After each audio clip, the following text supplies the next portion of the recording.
This week's Milton Minute is brought to you by Stella's.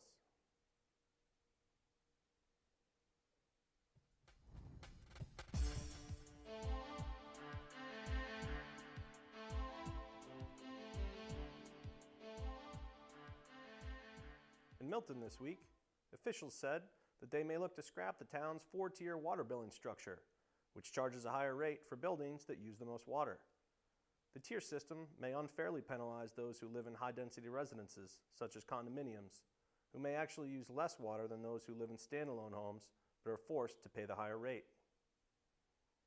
As the 2014 Boston Marathon approaches, a number of residents have been training to run in the annual Patriots Day race, including 2 Miltonians who will be part of teams of hospitals that were heavily involved in caring for the wounded at last year's marathon.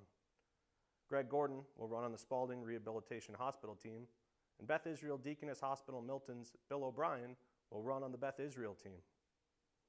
And Milton got in on the marathon season this past weekend, as the first annual Run Milton Half Marathon, sponsored by Milton Boot Camp, took over town streets on April 5th.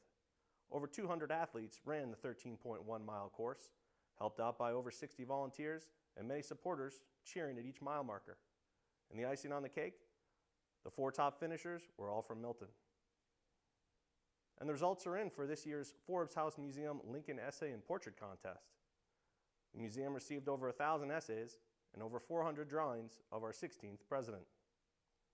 Details on these stories and all the other news from around town is in this week's issue of the Milton Times, available on newsstands every Thursday, or visit us on the web at miltontimes.com.